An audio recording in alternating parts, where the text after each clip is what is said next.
I've tried to make it somewhat of a tradition during Halloween time to kind of spotlight some horror films that I've seen but haven't really revisited in quite some time, and I thought that this year it would be a great time to revisit one very interesting film from Rob Zombie. Of course, I've talked about his Halloween films a lot, even House of a Thousand Corpses and Devil's Rejects, but one movie when you look back into his catalog certainly stands out as his black sheep. The film in question we're talking about is The Lords of Salem. Now, going back to the time when this came out, let's kind of put things into perspective. Rob Zombie came out with House of a Thousand Corpses and The Devil's Rejects, one of the greatest 1-2 punch in the horror genre ever. You look at those two films and it's clear that they have established themselves in horror history. Massive fan bases for each, and they're loud and proud. Then we move forward with the 2 Halloween films that he did. There's certainly a troubled past when you look back on his dealings with Miramax, and in Halloween 2, the behind the scenes was so vile that he can't even release the footage of how bad it was. It's a mystery to us, and the only things we can go off of is the little bit of information that Robert gives us in broad strokes about just how insane it was, how much he hated working with Miramax. I remember after that movie, I was wondering what the hell was going to be next for Rob Zombie. I remember seeing him in concert in 2010 when he was doing his Hellbilly Deluxe 2 tour. It was quite a time, and I was a big fan, and I was wondering, what's the next movie going to be? What is he going to do? There was talks of him doing The Blob. There was talks of him doing this boxing movie. Lo and behold, we finally got the whispers of what was coming next.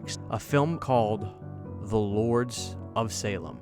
I was not prepared for the film that I was about to see. Now, at the time, I found myself being somewhat in the middle of the road of the film. I drove really far to try to go see it in theaters. I remember it kind of had this limited release. It was hard to see. And looking back, I find it interesting that this was, in fact, a Blumhouse film. Rob Zombie and Blumhouse?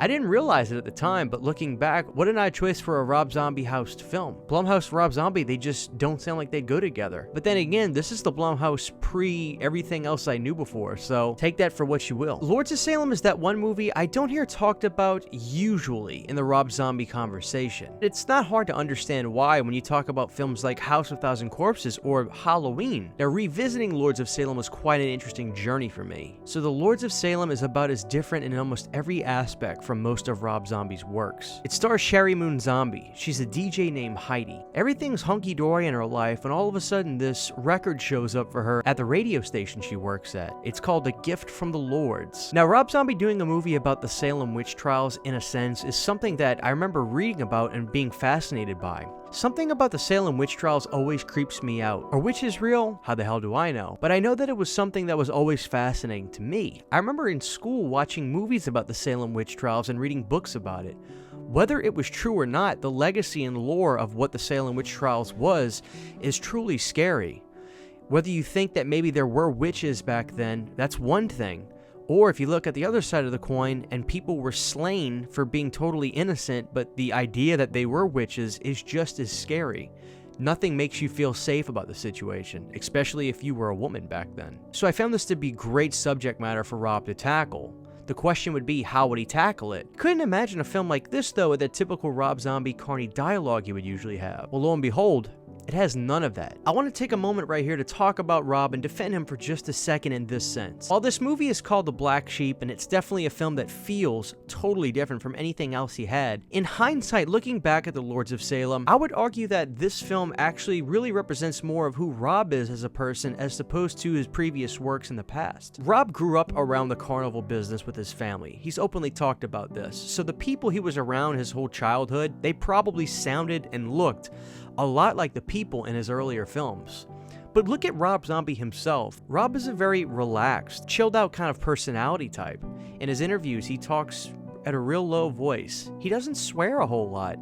He's really chill and subdued. Lords of Salem, to me, really fits who Rob is as a person more than his previous works do, and those represent more of his childhood that he had. Maybe this isn't so much Rob Zombie trying to just do something different, but it's really showing a layer more of who he is as a person through film. If you look at the way the film is shot, it's painstaking slow camera movements, especially when we're in the midst of that apartment building that we see Heidi at. So revisiting this film, I noticed there is such this impending doom right from the start of the film, and that's something I really do enjoy. It may not make it the easiest watch for people, so to speak, but I'll give Zombie credit here. Setting the tone for this movie was done flawlessly. You feel the dread and immense pressure right from the start. From the muted colors, that creepy old 70s look apartment building that Heidi lives in, to the sounds of the film, it's completely impending. And the painstaking slow camera movements that we would see make you kind of lean up in your seat the whole time waiting for that big pow to happen. Everything is completely driven by a sense of dread that I really think is unique to this film as opposed to the rest of his catalog. A slow burn may be the type of word to use for a film like this, but there are things about this film also that I think work really well, and I'll give credit to Zombie for making some moments feel a little bit lighthearted for the viewer to be able to relax and realize even though this film is completely filled with a sense of dread, there are moments of humanity that let the viewer kind of sink into the story, so to speak. Seeing Ken Faree and Jeff Daniel Phillips at the radio station scenes are super fun, and they also give Heidi, Sherry Moon's zombie, a sense of their personalities. We get to see that Ken is kind of the ringleader of the three radio hosts, while Heidi, Sherry Moon, is a big Rush fan. That completely opens the doors for me to welcome her as a character that I really enjoy seeing. Jeff Daniel Phillips is extremely easy to like. That works really well because I think even though it's small things, Zombie sets it up to where the viewer can see like, okay, these are who these people are. We get a sense that they're funny, they have a good time, and their camaraderie was good. And I'm always going to be a sucker for stuff that has to do with radio stations. That's one of my favorite things is radio. I'm a big Howard Stern guy. I love radio station atmosphere, so I actually really enjoy that element, albeit it's a small part of the film. One thing that I really give credit to Zombie with this film is it is kind of uncomfortable to watch. Some of the imagery in this is really not meeting you halfway at all. From the look of Meg Foster as the witch in here, being shown in this really crude, naked sense. She shows up in the film in moments that are both startling in the kitchen when Sherry Moon walks home into the apartment. Then we see the witches around the fires in parts of the films and flashbacks and things like that that are truly haunting. He will not only show these witches around, but they will be completely nude and facing the camera in positions that are just like, wow. You know, all the actresses had to be on board for this and make it work. And watching it back, I actually applaud him because I don't always think that a movie needs to be a comfortable experience. I find The Lords of Salem to be somewhat uncomfortable, but we're dealing with heaven and hell, so to speak, and if the devil truly is evil, the imagery should be intense. So that, looking back, I do give a thumbs up for. One of the scenes in the film that will always stick with me, and quite frankly my favorite scene of the film, is when after the record has been played, you learn that basically opened the door for Heidi to become basically the new woman to be the bearer for the new Satan or the new devil baby that you'll see in the movie. One of the scenes that really gets me is that apartment at the end of the hall that she finally gets to walk into. She sees that red cross on the wall. Now the imagery of the red cross to me works in two ways. The cross is in red to symbolize evil, and it also looks like it's emitting this extreme sense of heat because of the color red. And you get the shot of Heidi looking right up at it with the droning sounds behind it. Now what you see next is one of my favorite things ever. You get to see the outline of the beast. When you hear the droning footsteps of this thing coming into the frame, and when you see it behind the apartment, that lets you know this is the devil at work. And that is a scene that I think is one of Zombie's best build-up scenes in anything he's done. I really like it. Looking back, watching this movie, you kind of see where Zombie was wanting to go visually as a filmmaker in Halloween 2, like that skeleton Meyer statue you would see in the dreams that Laurie had, or those weird people with those weird old Halloween masks on at the dinner table stuff. All those flashback scenes that you would see with Laurie Strode. To me, those kinds of weird imagery ideas he had come into fruition more in this film. So looking back, I can really connect the dots better in this one. The introduction of certain characters in this one worked well for me too. I really didn't think I was gonna, quite frankly, enjoy this film as much as I was. So the guy who comes in, who wrote a book about the Salem witch trials, comes into the radio station and hears this suspenseful music from the Lords of Salem, and he realizes something's aloof about this. He kind of plays some sort of a detective in the film, so to speak, trying to figure out just what in the hell is going on in the town. I like the buildup of his character, and even though he has an untimely demise, I thought it was a fairly well-written character by Zombie. As a matter of fact, I would consider pretty much all the characters in this film written fairly well.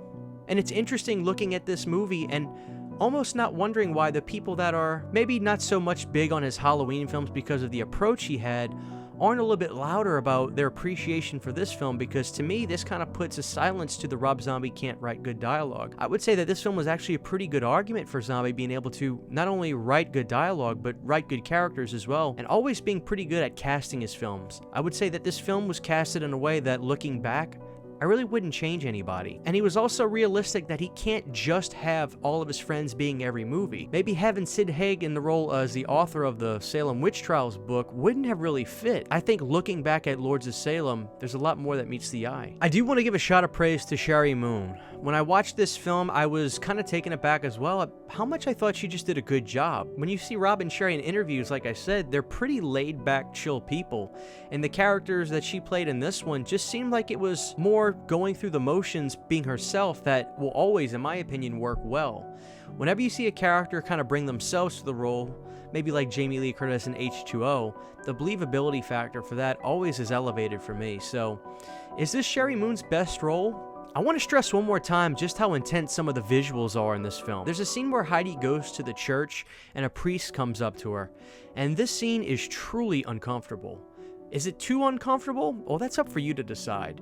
But me as a viewer, sometimes I like to take that journey of just watching a true horror film. So that scene with her and the priest is not something I necessarily say I enjoy, but man, if we're gonna go for a movie about heaven and hell and devils and witches, Zombie just doesn't hold back. So as I'm watching this film, I'm realizing I'm enjoying it quite a bit. I remember feeling a sense of giant ambiguity to the latter part of the film. The Lords of Salem's ending is not something I can perfectly explain to you. I don't feel like there's as much ambiguity as I quite remembered.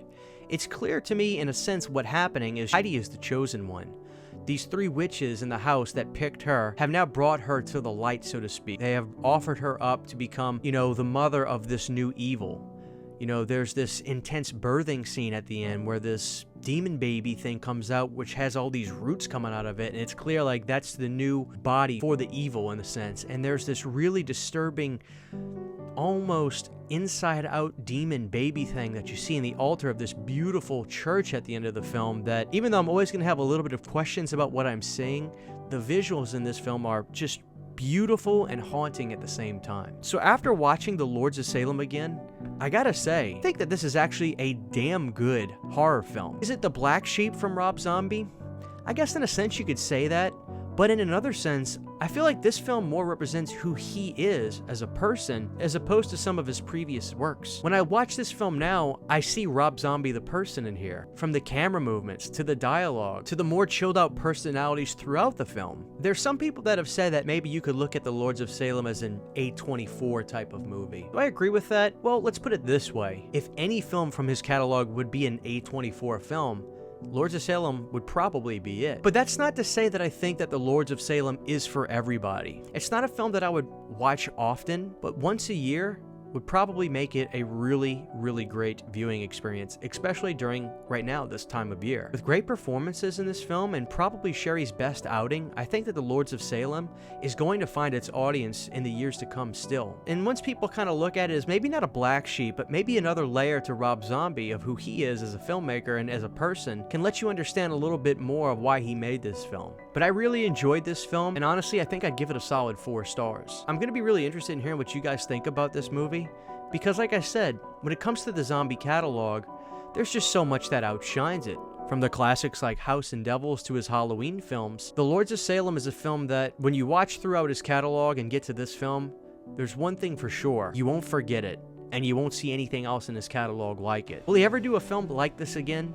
That remains to be seen. It's kind of hard to see where Zombie wants to go. If you're willing to check out a movie about witchcraft where the envelope gets visually pushed to about its breaking point, I think The Lords of Salem can be for you. Anyway guys, thanks for watching this video. Let me know what you think about this film down in the comments section below.